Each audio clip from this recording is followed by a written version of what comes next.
Steel City. Is everybody ready to go? Let's proclaim the greatest radio show. Welcome, fans, to another episode of The Spread. I'm your host, Jim Sella, in studio with co-host J-Dash and JK47. We're going to talk some Bucco baseball, some All-Star baseball, some snubs, although I think Liriano is probably the only snub that I would say from the Buccos team. Well, we'll talk about them in a minute. Let's start with the 4 All-Stars. Congratulations to them. Andrew McCutchen, the first one. This is his 5th straight All-Star appearance. He's hitting 300 with a 394 on base.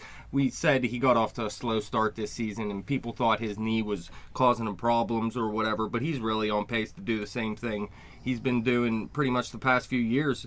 Although, his power is down a bit, and his stolen bases are down a bit. Is he a starter? Yes, he is a starter. It's going to be him, Harper, and Holiday, because Holiday claims he's playing. Well, I mean, it was actually supposed to be Giancarlo Stanton, but since he's hurt. Currently on the DL, that made McCutchen pretty much the next in line to start for him. But, I mean, he'd have been an I don't All-Star. think Holiday should be starting, though. Do you? That's not really fair. I mean, he got off to a great start, but he's been on the DL for over a month now. He says he'll be back and he'll be playing in the game. I thought I heard somewhere that he was going to start, too. Maybe I'm wrong. You're probably right. Who knows? But McCutchen, he's 2 for 8 in All-Star games. He struck out twice and has 2 stolen bases. So he has yet to really make an impact still. He didn't even get to play a lot in his first 1 or 2 games. It was just bench duty, wasn't it? Well, yeah, look, 5 All-Star appearances. Well, 4 All-Star appearances already in 8 at-bats. So he averages 2 per appearance. Last year, he was 1 for 3 with a stolen base. So I want to see him do something this season. He needs to step up, come out swinging. That'll get his national attention. He'll be able to sell his dreads every time he grows them. Yeah, that's going to be another 20 years before it grows to what it was. No, he's going to take HGH for your hair. It's called Rogaine. All right, let's move on to Garrett Cole. His first All-Star appearance. He is 13-3 with a 2.30 ERA, a 1.12 WHIP.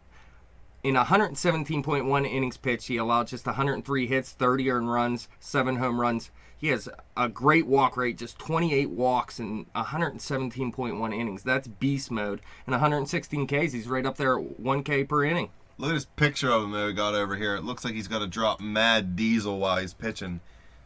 He's turtle heading it hard on the mound. There's a picture of him eating boogers on the bench. He probably uses them for gross. better grip. Garrett Cole's the man and all, but he eats his own boogers on the bench, no doubt. He watches them down with Colt 45, I think. He can eat whatever he wants. Listen, he's dominating this season. He's hitting just 239 off of him. That's 13 secret. wins. I don't know if I said this. That's the best in baseball. I mean, he's been good since he's been a Pirate. He had a 3.22 ERA in 2013, his rookie season, and a 3.65 ERA last year. Had a little bit of injury problems towards the end of the season last year. Or I guess it was middle of the season, maybe. I'd say more the middle, because he closed up really good last year. Right. And he's just 24 years old, and this is really his breakout season. And Max Scherzer, Zach Greinke, those are really the 3 best pitchers in baseball right now. Boogers are the new steroids. Well, man. look at this number. Out of 18 games started, he has 15 quality starts. So he's been able to work deep within ball games. He's at least keeping his pitch count to the point where he actually can work deep in these games. He needs to go slap Jeff Locke around and teach him how to pitch. Look, I said a 2.30 ERA. If he didn't play the Cincinnati Reds, it'd probably be like 0.80. Yeah, the Reds are killing him this year. 3 times they hit him up. He doesn't like him. He doesn't like Cincinnati. I think I heard him say that one day. Screw you, Cincinnati. But Garrett Cole definitely deserving of the All-Star game. And another guy deserving in this rotation is A.J. Burnett. Now, this is also his first All-Star appearance. That is a little ridiculous to me. Now, I went back and looked at his stats, and like I was saying, he's not the greatest pitcher in the world over the course of his career, but when he's been a Pirate, he's dominated. All 3 years he's been a Pirate. This season, he's been better than ever, too. 7-3, a 1.99 ERA. If he keeps his ERA under 2, he's the only guy going into the All-Star break, I believe, that has an ERA under 2, and the first time since Bob Veal back, when did Veal play? 60s, 70s, something like that? Around there, yeah. So A.J. Burnett's having a historic season right now. He could easily have 10 wins, too. The Buccos, there was a couple games where he only gave up 1 or 2 runs, and they just struggled a little bit at the plate earlier in the year. He has a 121 whip and 113 innings pitched. He's allowed 107 hits, 25 earned runs, just 3 home runs. Look, he has 30 walks this season. This is a guy that has 1,081 walks in 2,680.1 innings. He walks a ton of people in his career, and really that's why he has a 3.95 career ERA. And it was above 4 8 times in his 16 years. But this season, his walk rate is better than ever, and that's really why he's dominating. Didn't he throw a no-hitter with like 9 walks? Yeah, he did throw a no-hitter with 9 frickin' walks. Yep. I don't even know how AJ. you make it that far into a game. Because When he you're had a walking no-hitter, 9 man. people, though. If you haven't given up a hit, who cares if you walk 9 people? Opponents hitting 252 off of him. Look, he had 2 earned run or less in 9 straight starts to open the season. We remember that. That broke a Pirates record. But he also has 2 earned run or less in all 8 home starts this season. Now, Too bad they weren't playing in Pittsburgh. He could start the All-Star Game. Yeah, please believe. I thought you were talking about tonight. They go up against the St. Louis Cardinals tonight in a big game. Cardinals, best team in baseball right now. The series tied 1-1. Home start for A.J. Burnett. Let's see if he can keep that streak going. Anything 47. Like Garrett Cole, I just want to point out the amazing consistency, 14 quality starts out of his 17 starts. I couldn't have imagined anything better from him coming back. I mean, it's Definitely not. I mean, like I said, coming into the season, I was kind of upset he was their number 3 pitcher and not their number 4 pitcher. Because, I mean, you look, like I said, his career ERA is 3.95, and he was horrible last season with the Philadelphia Phillies. Most walks in baseball. He was just terrible last season. Now, I know he had a hernia or whatever, and he was trying to pitch through it or whatnot. But he was terrible, and I wasn't expecting anything like this. But I will take it, and I hope he comes back for another season. Which won't happen. He's done. Who, AJ? Yeah. Aw, don't say that. He wants to retire, man. He wants to spend time with his family. Screw his family. Go out there and throw baseballs. Yeah, but you want to retire on a high note. I mean, look, if he'd have retired after last season, he'd have had a bad taste in his mouth the rest of his life. He'd have always said, what if I would have went one more? Now, after this season, dominate, he's going to retire, and he's going to be happy with himself. He's going to feel like he retired at the top of his game. I mean, he's an old man, and he's going to have time to spend with his family. What do you think, 47? Retire or not? if that's what he wants, that's what he wants. I mean, I'm not going to argue with him. It'd be nice to have him back in his rotation, though. Oh, I'm not going to complain if that happens either. Especially with Tyon having that groin issue now. And I know, I mean, you can't call somebody injury prone before they even make it to the major leagues, but he's had 2 injuries now back to back. Is he going to be ready to start next year and be at full strength? I don't know if he's going to start the season in the rotation. It might be mid-season when they bring him up. We'll have to see. I would have liked to have seen him in September, but due to the fact that he can't get on the mound it's not now, happening it's this definitely year. not going to happen at all. All right, let's move on to Mark Melanson. Johnny Parlay, it's his second All-Star appearance. Now, he did not get into the game the last time he made the All-Stars, but this season, really, as a Pirate, he's been dominating. If you look, he has an ERA 190 or better in each of his 3 seasons with the Bucs. So anybody that wanted him out of the back end of this bullpen, I believe was just crazy, and I've been saying it all along. Look, 29 out of 30 save chances, a 150 ERA, an 098 whip, 42 innings pitched, 33 hits, 7 earned runs, just 2 home runs allowed, 8 walks, and 30 Ks. Now, his velocity and K rate were down at the beginning of the season, but they both came back up. And really, he had that blown save, and everybody wanted him out of the back end of the bullpen immediately because his velocity was down. But the thing about baseball is you just have to stay patient and let things play out a little bit. Can't really hate on the dude. The Buccos were the second fastest team to 50 wins. They got the second best record in baseball, and he's definitely, in the top 3 in saves, top 5? No, he's leading, I think. Yeah, he's leading all Well, there you baseball. go, see? Look, Can't- his career Can't high. lead baseball in saves and then say he's garbage, even though it would be fun. This picture of him's even dumber than the Cole one. Look, he was one of the best closers in baseball last season when he had 33 saves. He's going into the All-Star break 4 saves away from his career high, so he has a chance to shatter that. And look, I know his K rate isn't 1 per inning like people love out of their closers. Usually they love it over 1 per inning.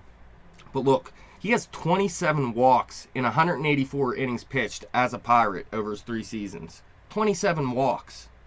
Beast mode. That is beast mode. He has excellent control, and now that he got his velocity back up, his cutter's working again, and I see no problems with Melancon at all. He might end up saving 50 games this season. Please believe.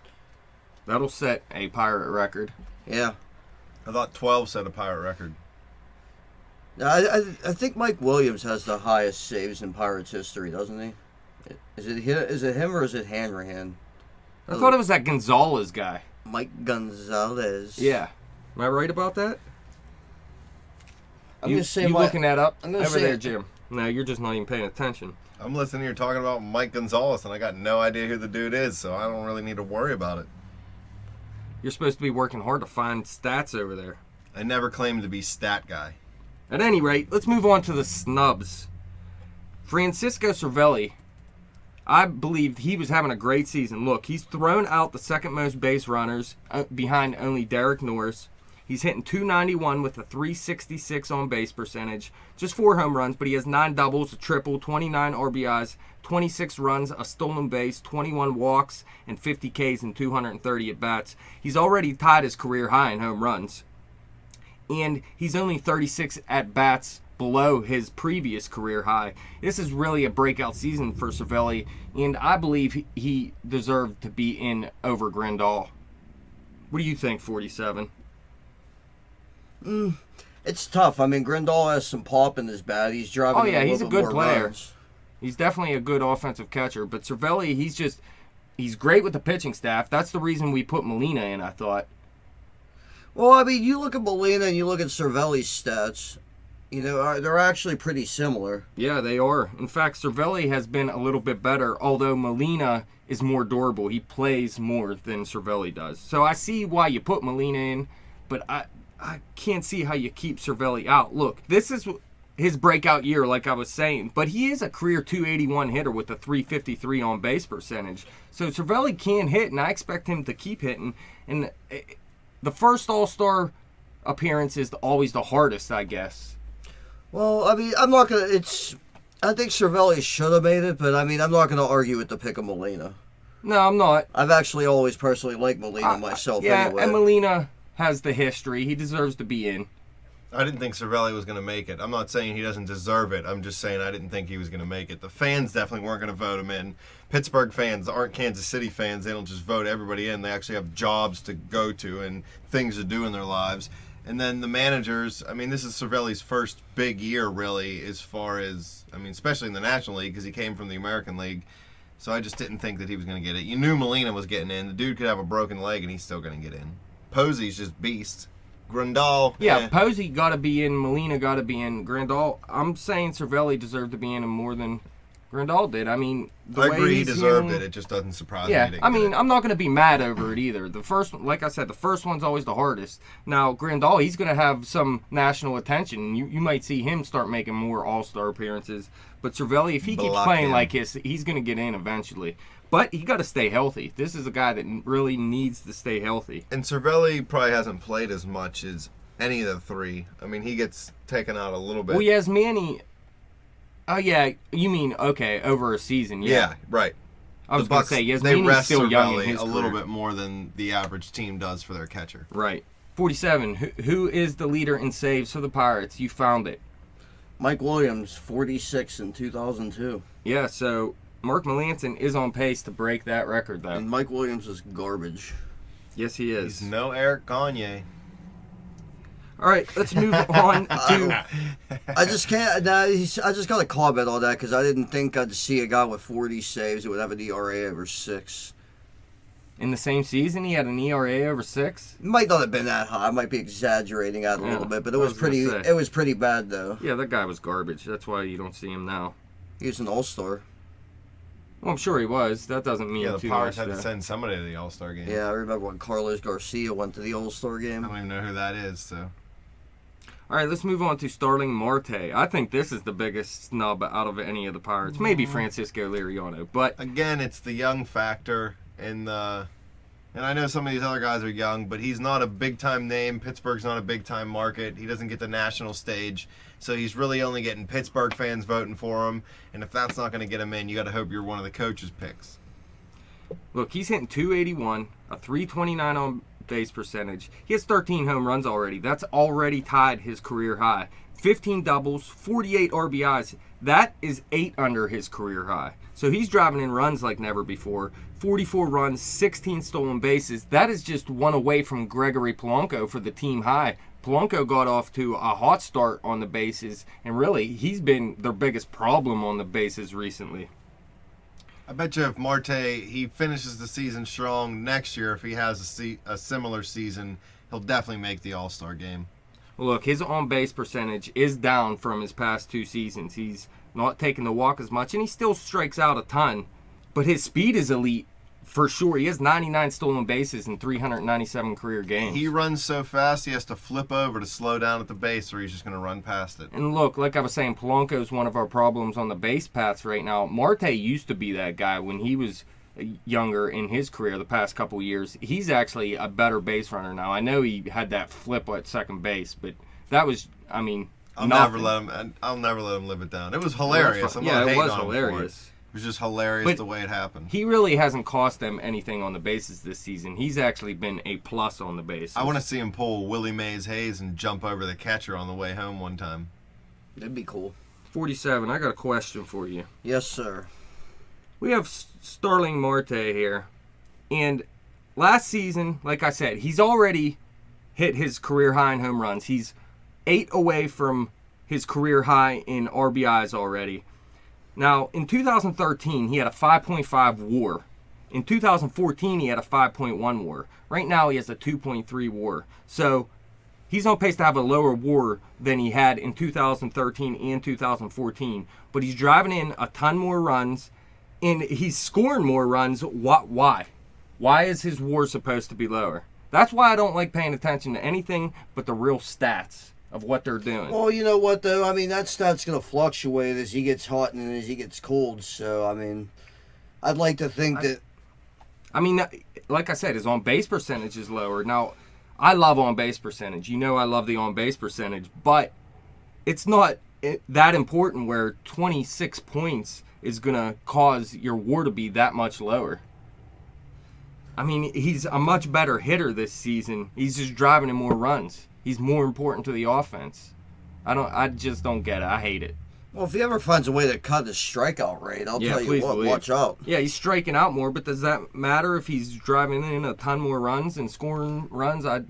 Well, as long as the results are there. But, I mean, the whole Pirates offense in general this year is just, like, I've scored a ton of runs in a couple of games, but, you know, Sella pointed out to me the other day that, you know, they've only scored more than 5 or more runs like 8 times this year, and that one last night they scored 5. Yeah, I think it got to be a little bit more than that. 11 maybe, something like that. It was really low. That was like 2 weeks ago, I think, when we were talking. So they might have scored it a couple times. Yeah, we'll have to look it up. No, you know what? It actually might be 10 because they scored 5 in that last game against San Diego, and then they scored 5 like last night. Okay, so that sits at 10 now. But that's really, how many times have they scored 4 or more? Because 4 is what you want, at least 4. Oh, I'm looking for 5. Oh, yeah. If you want the Steelers to score 30 points, I want the Pirates to get 5 runs. It's a little different, though. You're not going to find a National League team scoring 5 runs a game. They better. You're just not going to find it. You'll be lucky to find an American League team do that. I mean, the Toronto Blue Jays might be doing that, but that might be the only team in baseball doing that. Yankees are pretty close. Figure it out. No, they don't have no, there's no way they're scoring 5 runs a game. Let's move on to Francisco Liriano while 47 looks that up. Now, Liriano, his record isn't great, 5-6, but he has a 2.99 ERA. He has a 1.01 WHIP, which is lower than both Burnett and Garrett Cole, in 108.1 innings pitched. He's allowed just 74 hits, 36 earned runs, 9 home runs, 35 walks, and 119 Ks. Opponents are hitting just 190 off of him. That's way better than Garrett Cole and A.J. Burnett. Now, I understand the fans don't vote for the starting pitching, and it's tough for a manager to take 3 pitchers from one team. So I understand that 3 starting pitchers, it's going to be hard for all 3 to make it to an All-Star game. But really, Francisco Liriano has been just as dominating as Garrett Cole and A.J. Burnett this season. I mean, if you look, on May 19th, he allowed 7 earned runs over 2 innings versus Minnesota. If you take that start out, his ERA is going to be a lot closer to 2 and maybe even under 2. That was the biggest blow up he had all season. But he's going to pitch in the final game of this 4-game series against the Cardinals, and then they're going to head into the All-Star break. But like I said, Liriano and Marte might be the biggest 2 snubs for the Pirates, if you're going to say any, because they already have 4 in the All-Star game. You can't take 10 people from one team. And then there's Tony Watson. He was an All-Star last season. He has a 1.98 ERA this season, an 0.90 WHIP, 41 innings pitched, just 29 hits, 9 earned runs, 3 home runs, 8 walks, and 41 Ks. Again, it may be a snub, but I'm not going to sit here and be mad that Tony Watson didn't make the All-Star game. But he's pitching just as well as he did when he did make the All-Star game. Yeah, just a couple of minor meltdowns for him. Notably that first game of the year. But I mean, other than that, he's been as good as ever, pretty much. Toronto is averaging a little over 5 runs a game. Yeah, 470 total runs in 89 games played. The Yankees are almost at 5 with 398 runs in 86 games. Well, that's not too close to 5. Well, it's the next highest. It's still close to 5. It's over 4. Yeah, it's over 4. Okay, well, over 4 is close to 5. Actually, it's And Arizona's in the National League, the Pirates right? are over 4, so are they close to 5? No, Arizona's in the National League, right? Yes. Okay, they're the highest National League Yeah. team with 387. Right, and what's their runs per game, does it say? No, I just did the math in my head. Hold on. It's 4.55. Yeah. Who, the Yankees or The Pirates? Arizona Diamondbacks. Yeah, the Diamondbacks. Diamondbacks got really? Damn, how? Look, man, they're still in a division race. They're sitting at 500 right now. I mean, it's just unexpected. That's all. And the Pirates are not over 4, so no, they are not close to 5. I didn't think they were over 4. What are they at? 4 exactly. Get out of here with that. They are 4 exactly. Okay, so So that's not over 4, so no, it's get not out close of here. to 5. You're ridiculous. Hey, that's what you learn in marketing, my friend. How many? You don't How price many runs something, they have? You don't price something at $8. You price it at $8.95. Scored 1 less run than the Cardinals, and our pitching's allowed 30 more runs than the Cardinals. They played one more game too, though. So Yeah. our offense is actually a little bit higher than the St. Louis Cardinals, but their pitching is way better. Yeah, Cardinals are at 3.97. I believe in our division, the Milwaukee Brewers might be the highest per game. That's what it's like. Yeah, They played more games than the Pirates, though, so you'd have to figure it out. 350 runs scored in 88 games. 350 divided by 88 is 3.977. All right, so the Pirates do lead the division then, it looks like. Well, that's it. That's all we got for you today for the Bucko All-Stars. Good luck to all you Pirate players that make it. Unfortunately, Liriano and Marte didn't. They could have made it. We made a good argument for them. Hopefully for Marte, next year will be his year. Liriano, maybe. Dude's getting a little older, so his chances are starting to run out. As fans, you can follow us on Twitter at bet_the_spread. You can follow me on Twitter at betjimtowin. Check out the website at thespreadnews.simplesite.com. Go to our Facebook page at facebook.com/betthespread. Like us there and subscribe to our YouTube channel.